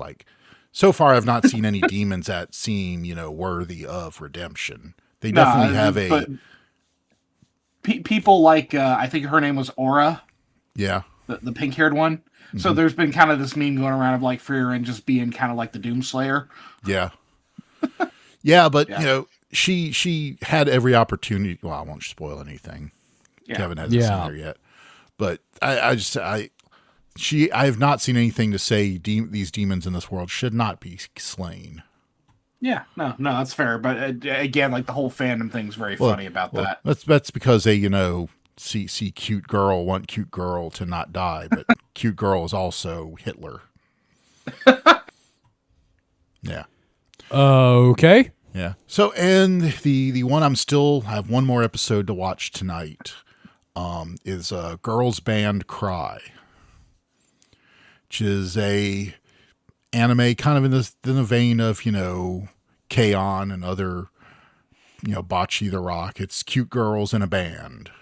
Mhm. And it's interesting in this, these are all like out of school girls. Like some of them are, one of them is pretty young, but she dropped out of school, but none of them are technically schoolgirls.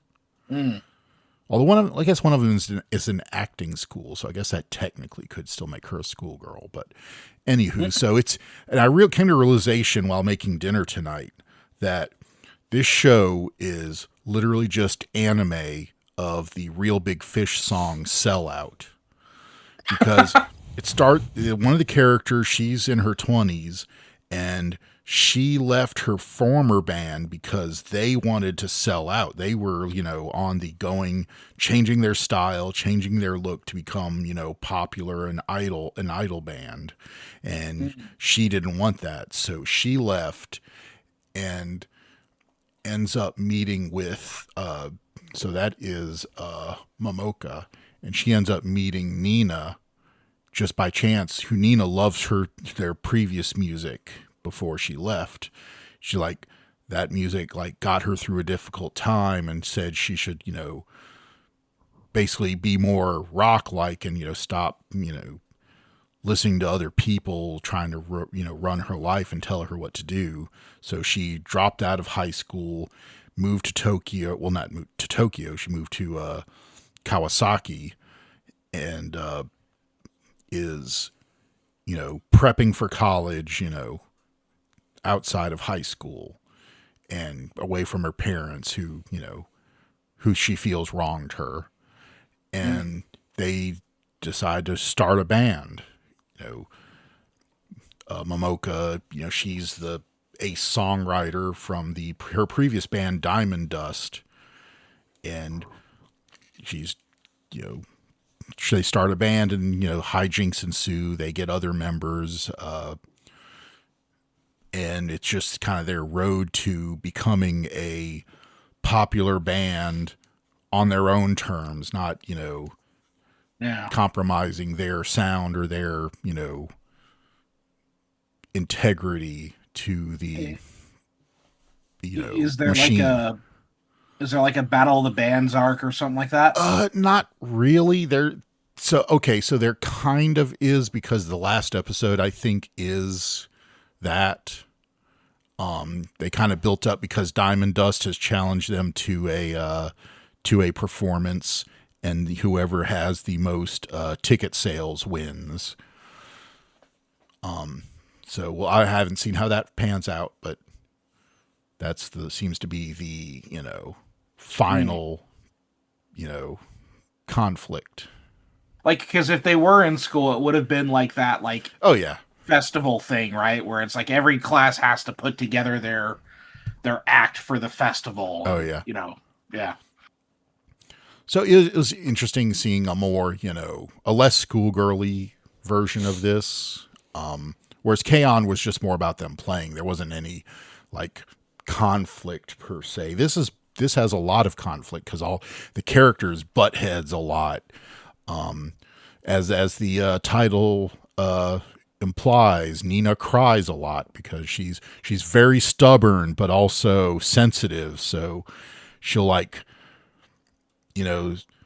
rage against somebody, but then realize, well, I just fucked up. I shouldn't have done that. Why did I do that? But she's, prideful. Sounds cute. Yeah, it is. It's nice. A lot of good characters and a lot of conflict, but a lot of cute conflict resolution. Yeah. I like it. And that's like I said, that's the latest one because I haven't finished that yet. We talked about Fallout. Have not finished Dan to Dan season 2. Need to get on that. I watched season 2 of Vending Machine. Did we talk about that? I think you'd started it when we last talked. So I finished it. I mean, it was fine. I never felt I didn't want to finish it, but it also didn't leave much of a mark. Yeah, it's not like a good anime, like super compelling. Yeah. It's fun. Yeah, no, I did not mind it at all. I thought like using the giant vending machine to like make to fill that hole in the wall Yeah. was a lot of fun. Yeah.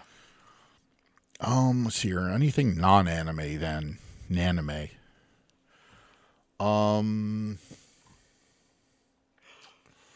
Was something I watched. What was it?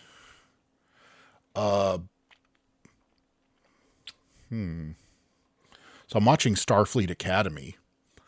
And I would like to watch that. online, like in the Star Trek subreddits, they would tell, like, not everybody, like it is not universally reviled, but the loudest voices seem to be saying how terrible it is. And it is not the best Trek ever. Let me preface it there. It is not better than Next Gen, not better. It's probably not even better than Voyager for the most part, but it is not the worst Trek there was. It is, I would say it's a little bit better than Discovery.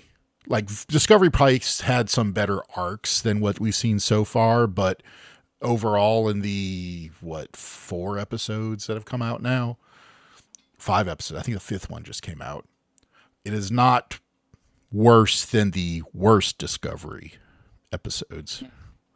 So it's fine. Like, some people are complaining about the language in it. Like, there's, F and S bombs. And I'm like, they're kids. There was a lot of F-bombs in Picard season 3. Yeah. And that's kind of also a complaint about what they call new Trek. Well, we can't forget the worst slur in Star Trek, which was double dumbass on you. Yeah, a double dumbass on you, pal. Should be more of that. But, but they're also, they're kids. Like, Yeah. it's Starfleet. Excuse me, it's Starfleet Academy. And it's also the first Starfleet Academy class in like 100 years. So, that's post-burn then. Yeah, it's post-burn. In fact, that's why they get the teacher that they do, because she's a half Lanthanite, so she was in Starfleet before the burn. So she's brought in to, bring that Starfleet ethos back. Okay. And that's another thing, people have problems with her. She is an odd character, but she's old. She definitely brings a lot of liberal arts teacher vibe. Like, she's barefoot a lot of times. She doesn't sit upright in the captain's chair. She lounges and reads, and she lays down on couches, and people are like, oh my God, she lays down. It's like, yeah, she's kind of like showing she's not like rigid, right? Mm-hmm. Sure. That, Starfleet isn't the military. It's militaristic in some ways, but is not, in fact, that's they're contrasting it because the kind of rivals so far is the Federation War College, which they share a campus with. And so there's this kind of rivalry between, the reburgeoning Starfleet Academy and the War College, because, the Federation has been on a war footing for almost 100 years. Yeah. So, the War College has kind of taken the place of Starfleet for molding their officers. So it's fun. It can be eye-rolly at times. It can be too much, but it's not. It's Star Trek. It's not terrible. Yeah. You ever watch season 1 of Next Generation? It's fucking awful. Season 2 isn't that good either. Yeah, that's the thing. Is like, I think it takes Trek at least a couple seasons before it really, catches a stride. Yeah. Yeah, I think fandoms ruin everything. That's what something I'm going to talk about in my next in my bit when we get there. Yeah. So I'm done. Oh, you are? Yeah. Okay. Can't think of anything else. I haven't really played any games or anything. Oh, I did beat Power Wash Simulator 2. Woohoo. Oh, hell yeah. So, yeah. There you go. Yeah. Yeah, I've been playing a lot of Donkey Kong Bonanza. Nice. It's a ton of fun because I got the Switch too.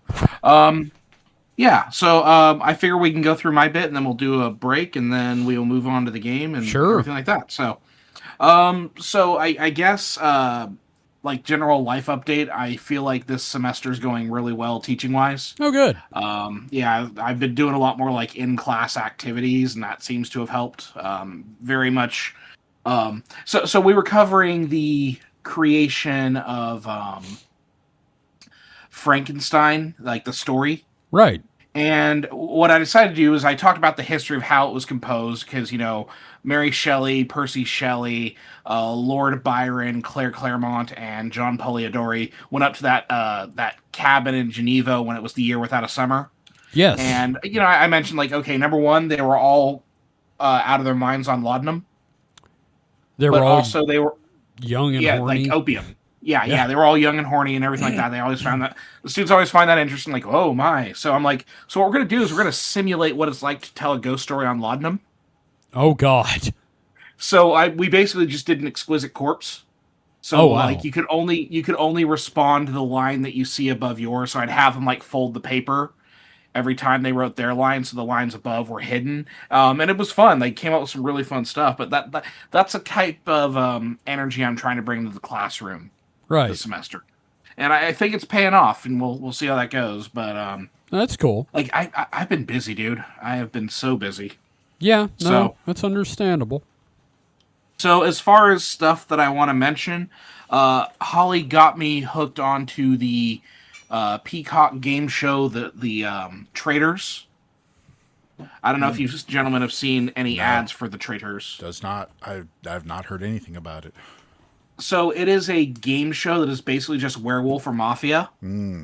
But the U.S. version features Alan Cumming as the host, Oh wow. scampering around his Scottish castle wearing outlandish outfits, as Alan Cumming Jesus does. Christ. But what they do is they get a bunch of different like reality show people or other types of celebrities together, and they have them play a game of werewolf, right? And I caught all of season 3, really enjoyed it, thought it was a lot of fun. We're currently watching season 4, and like I love the show. I think it's a ton of fun. I've gotten, it's just my issue with it is the fucking fandom. Because the big thing that I've noticed, and I've only been watching like for 2 seasons now, is you have the gamer fans and you have the housewife fans. So because this is Peacock, it's all connected through Bravo, right? So every season, as from what I've looked at and then like what I've seen, is they'll cast like 5 or 6 Real Housewives from different variations of the franchise, who they bring a lot of energy, they bring a lot of drama, that sort of thing. And they'll cast a bunch of, gamers, so people from like Big Brother, Survivor, that sort of thing.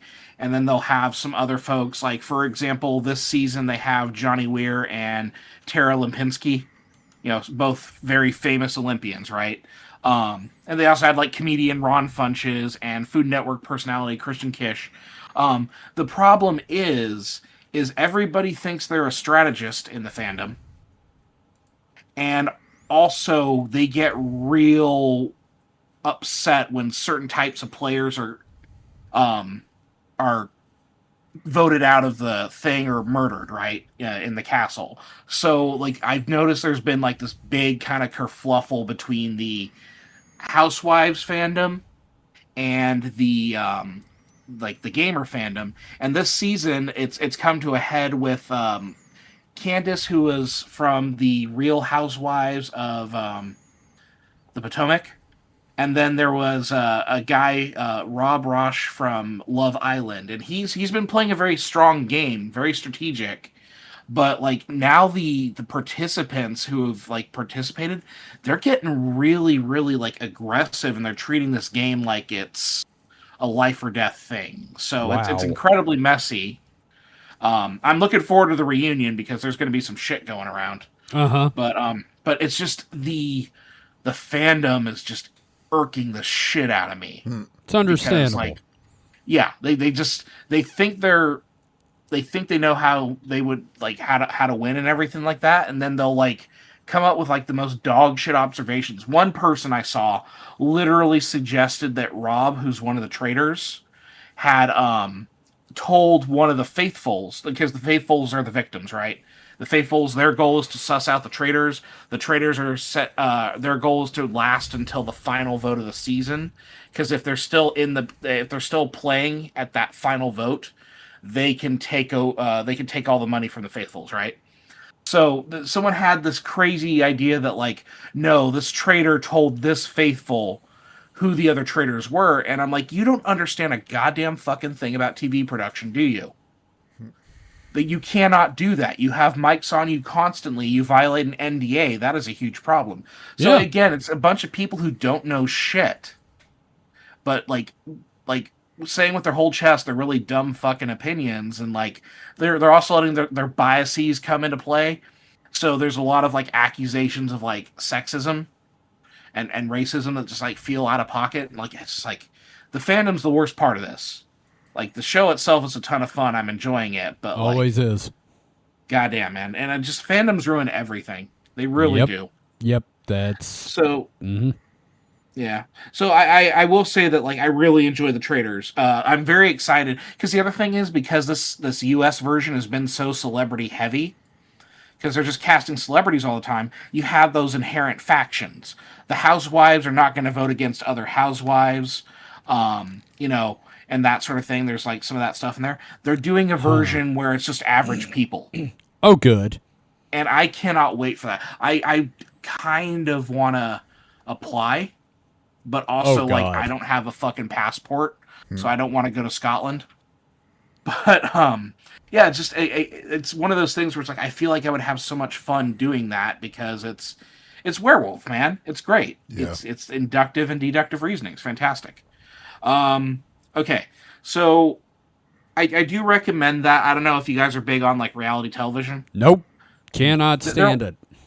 Yeah, there'll occasionally be a show like Holly will watch it because she used to watch a lot of those VH1 dating ones, like House of Rock or something like that, where it's just a bunch of people trying to get with like some guitarist or whatever from a band that played on VH1. But yeah, I've been watching a lot of those with her, and they're fun. They're fun, right? One thing that I'm watching, and I'm in the process of watching it now, is The Night Manager, which the first season was in 2016, right? Okay. Second season didn't premiere until January of this year. So I had to wait 10 years. Wow. What the fuck? Yeah. So it is a BBC production, and we know how BBC productions are. Yes. Again, most popular comedy of all time. 6 episodes. Yep.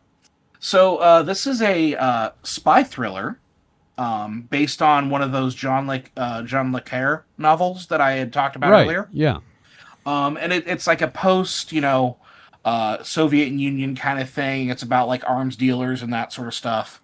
I thought it was like a one and done, right? I didn't learn that they were doing that they had done a second one until like a week ago. So, but it stars Tom Hiddleston, and Olivia Colman, and Hugh Laurie. Oh wow! And it's really fucking good. It's kind of like if you're expecting like a lot of gunplay and a lot of action scenes, you're not going to get that. It's all very, very slow in that sense of like, no, this is what the spy craft would be. Yeah. But I'll tell you what, I think Tom Hiddleston would have made a good Bond. I really do. Yeah, I can see that. Sure. Yeah, I think he'd be like the more like intellectual Bond, but like he's really good in this. But yeah, like it was like fucking 10 years, dude. 10 years. And then in the show, it's 6 years between the seasons, right? So, but yeah, I'm loving it. The first season was in the Middle East. The second season right now is in Colombia. I've not read the original novel, but like, I love the vibe of it so much. It's just so good. So I would definitely recommend that. It's actually on Amazon Prime right now. First season aired on AMC.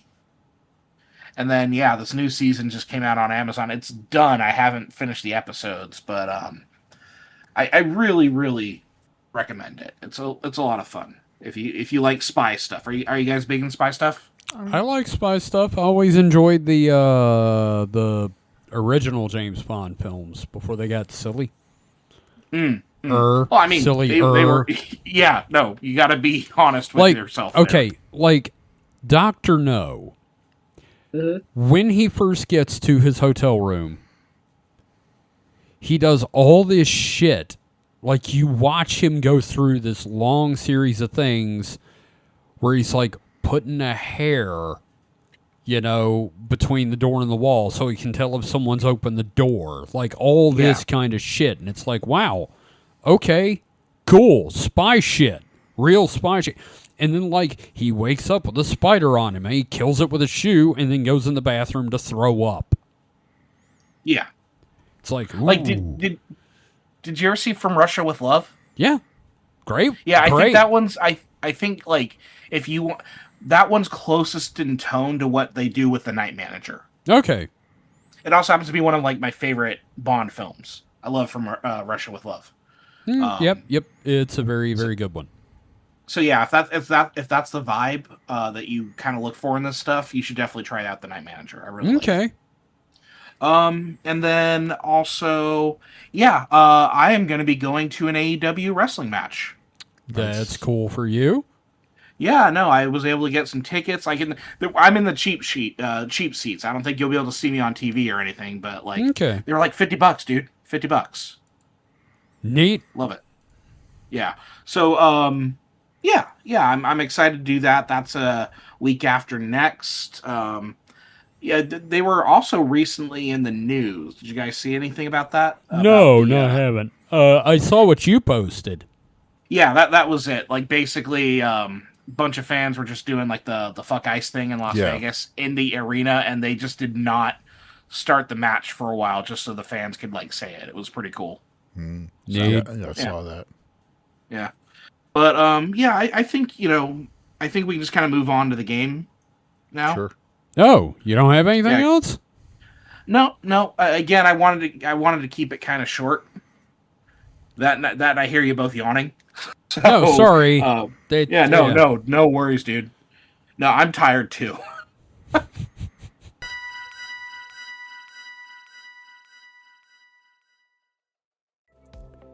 Hey, Kevin here. Hope you're enjoying the episode. Hey, who are you talking to, Kevin? Listeners of our shows. I also want to let them know that if they're enjoying what we've been doing, they can support us on Patreon. Oh, Patreon. Were you going to tell them about the early episodes? Also, Patreon exclusive episodes that can be found there too? Well, yeah, I was going to do and then there's the other cool stuff, including art, merch for subscribers, like tote bags, hoodies, shirts, mugs. Yeah, and can you believe people could support us for only $5 a month? You're definitely going to mention that too, right? I was. Support Supernatural Selection and The Distraction Hole on Patreon for as little as $5 a month. Visit patreon.supernaturalselectionpod.com to learn more and get started today.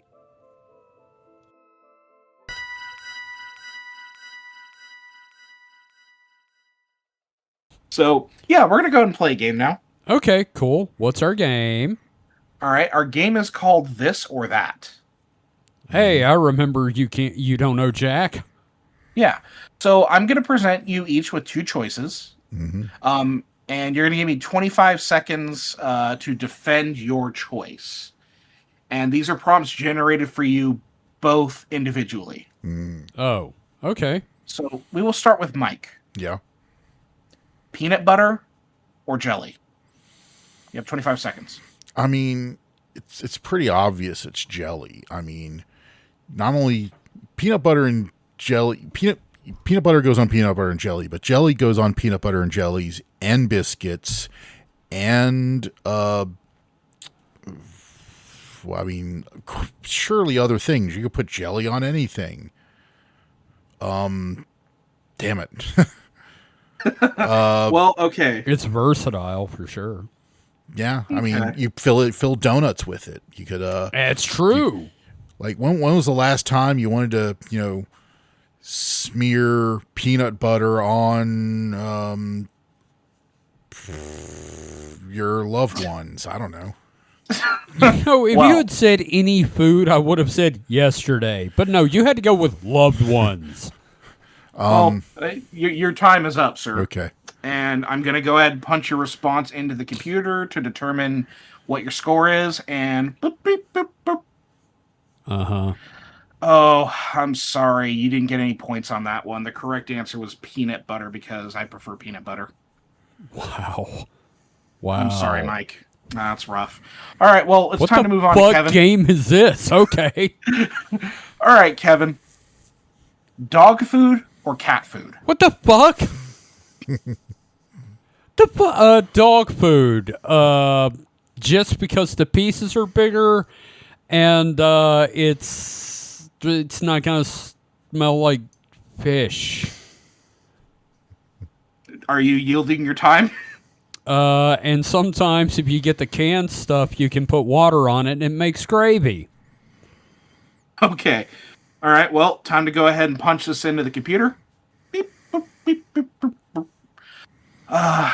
Again, I'm sorry, Kevin. That's 0 points for you. The correct answer was cat food because I do not own a dog. Wow. Yeah.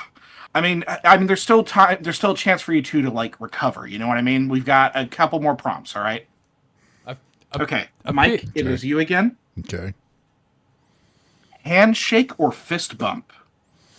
I mean, obviously it's the fist bump. I mean, when you handshake, not only is there more skin contact, but you have that risk of getting the limp fish where that person just kind of their wrist is all like jelly and their hands are soft and gooey and slightly moist. Whereas a fist bump, it's just like bam, it's over, minimal contact. That is time. Feels cool. That is time.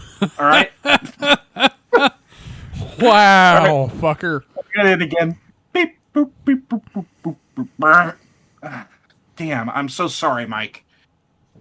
The correct answer was handshake. You are wrong. You are wrong, David. Your computer sucks donkey balls. Well, I mean, we surveyed a bunch of people for this too. Sir, you surveyed a bunch of soft marmalade-handed lawyers. Okay. Well, that's uncalled for, sir. I'm going to have to ask you to restrain yourself and keep it to the game. Keep it game-friendly. Kevin, you're up next. Okay. All right. Slap on the ass or flick to the dick? What? I can't answer any questions. Your time is going. I guess the flap on the ass because I don't want someone touching my dick. Also, I've been slapped on the ass before. It's not that bad. And that's my time. You yield your time? Yeah. Okay, you're yielding your time. Okay. I don't know what the fuck else to say about it, so... I would say, how else am I going to get someone to touch my dill? Okay. All right. Beep, boop, beep, boop, boop. Oh, Kevin, I'm so sorry. Man. The correct answer was flick to the dick because that hurts more than a slap to the ass. David, you're running a potato. I don't know if I trust these results. Well, okay, look, there's at least 2 more prompts for each of you, okay? Okay, fine. All right. Mike. Mm-hmm. Trains or planes? I mean, for me personally, it's planes because what else is the marvel of, tons of metal flying through the air as if held up by magic and whimsy and wonder? You can shit while at 30,000 feet. How awesome is that? That is time. Okay. Punching it in. Beep, boop, boop, boop. Oh, Mike, I'm so sorry. The correct answer was trains. Yeah, sure. Because it is known as a sex act. I thought you were going to say because you're autistic. No, David is that just was kind of coded into the question there. David is just contrarian to whatever we say. I noticed. It's a rigged game. It is. That's not. It's a rigged game, and I will not stand for this, sir. Well, channel my inner Brendan Lee Mulligan. All right. Kevin, are you ready? Yeah, why not? Okay. Strapped to the hood or dragged from the bumper? Oh, strapped to the hood always. At least I can, number one, see where I'm going. Number two, the wind is in my face. Number three, I'm not fucking dragged. Are you yielding your time? Yeah, I don't got a lot to defend here. Okay. All right. Well, I'm going to go ahead and plug this in. Beep, boop, boop, boop. I'm sorry, Kevin. The correct answer was to be dragged from the bumper. I hope you can see this finger. Well, it's specifically, how else are you supposed to show that you were just married? You know what I mean? You have to drag the cans from the bumper. I hate you. Okay, well, Next. all right. This is our last one. Mm-hmm. This is our last one. I'm hoping you guys are gonna pull through. Okay, Mike, Yes. this or that? This game is rigged. I will not stand for this, and I refuse to answer your pedantic little pissant questions. I yield my time. Fuck you. Wow. And I did the double Okay, birds, too. well, that's a little hostile. I will have to dock you a point for that. I have no didn't points to have dock. any. I'm in the negative. Well, I mean, it depends. Some are a daily double. So, beep, boop, boop. And Mike, you did get a point on that one. However, due to your outburst, and I had to remove a point, you were still at a 0, unfortunately. But yes, the lyric does begin with, "You can go with this first," and not "you can go with that." Okay, Kevin, are you ready? Why not? If you win this, you can take this and be the victor. I don't Okay. think he will. I don't think so either. Kevin, Hmm? 1 or 2? Just take a shit on the desk, Kevin. That's the only One. winning play. One is the loneliest number that I'll ever do. And you yield your time? I yield my time, sir. Okay. All right. Beep, boop, beep, boop, boop, ding. Kevin, you won a point God damn it. because I just want to say one thing to you. Yeah. You are a wonderful person, and I love you very much. I love you too, buddy, but God, what the fuck? See, you could have also said 2, and I would have said 2 nice things about you. Oh, God damn it. See? And I still lost because of that. God damn it. So I told you, there we go. That's should- the game. Should have took a shit on the desk. I think that would have been the I power should move have there. shit. Well, it's my desk. Yeah, but it's number 2. Man's got a point. Yeah, I thought that was a fun game. Well, we're certainly enraged. If by fun you mean raising my blood pressure, yes. yeah, like Well, I said, okay, we're you very can enraged. give me one. You can give me a question. You can give me a this or that, and I'll do it. Okay. My confident. right middle finger or my left middle finger? So I believe, Kevin, that you are right-handed. So if that is the case, then yes, it would be your right middle finger because that's the hand you tend to favor. And that's my time. Kevin, you going to plug it into the machine? Beep, boop. Beep boop boop boop beady boop boop boop boop ba doop doo doop doop doo boop doop doop doo. My machine's kind of musical. Do do do do do do do do, and it's BMO. Do do do do do. And what did your How'd I do? machine come up with, Mike? David's an asshole. Mike, if you got one, I'll do it. I'm brave. I'm. No, I don't have one. So yeah, that was the game. So Kevin, you won. That's good. Yay. Yeah. Okay. Mike, I'm sorry. You just have to be better next time. My ass. I'm sorry, sir. That was not one of the options. Well, you can tell it's like almost 2 a.m. by how hostile we're getting. Anyway, so yeah, we'll go ahead and wrap up here. Okay, I've hang got, on. I've got Hang my on. affirmation, but Hang on first of for all, 1 second.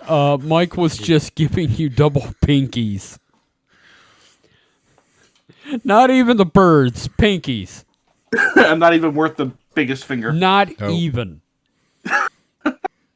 You guys are so hostile to the game. Fuck, man. I thought it was. I had fun. I know. Fuck. Look, just for that, I'm gonna start mining freaking Game Changer for my next game. Oh, please do. Oh, that'll be great. Just anything that causes Brendan Mulligan's an aneurysm is what I'll choose. Oh, you I haven't mean like watched a lot that of Game time? Changers, so Yeah. You mean like that time it was the answer was the opposite of whatever that one dude was always wrong? Yes. Yes. Yep. Okay. like Icarus flying too close to the sun. Careful, Icarus. Yeah. So yeah, anyone have anything they would like to plug before we sign out here? David's mouth. Oh, well, Jesus Christ, guys, calm down. you can head to royalroad.com and search for The Errant Apprentice or I Fell in Love at the Goblin Bistro, and you can read my work. Or alternately, just look up Kevin Heyman, I think, and you should be able to find me. But yeah, Errant Apprentice or Goblin Bistro should find you what you should read.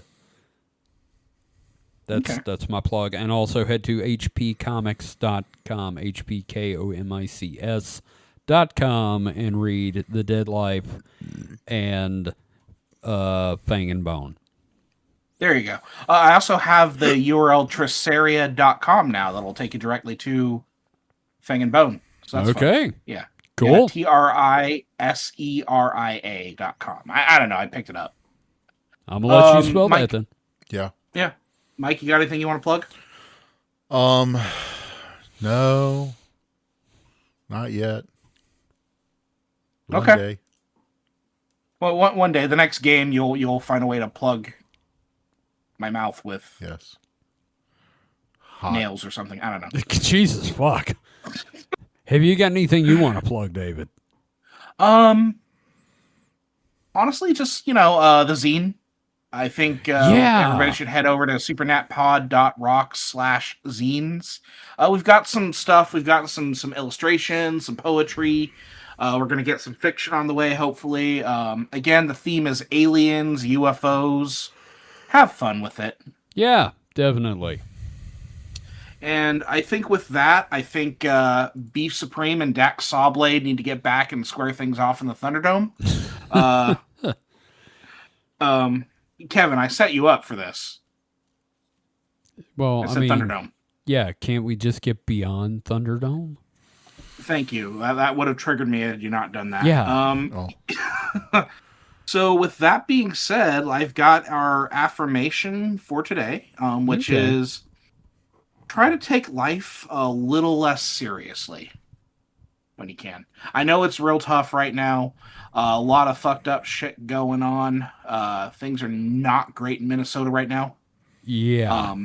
But like when you can, instead of stressing about some minor thing inside your day-to-day life, just try to take it a little seriously. I think that's some good advice everybody can benefit from at the moment. Sure. So, with that said, I will see you two in the squared circle next Mortal time on Kombat. next time on the Distraction Hole, brother. Wow. Yay. I had fun with the Yay. game. Of course you did. Sure you did. You treated us like something. I mean, all of Mike's questions were nice. Yours were evil, Kevin. Yeah, they were kind of shitty. Except for that last one. That last Except for that one. last one. I got Yep. you. I got you. You got me in the good way. And enjoy, love, and support, motherfucker. Fuck off, I will. Well, good.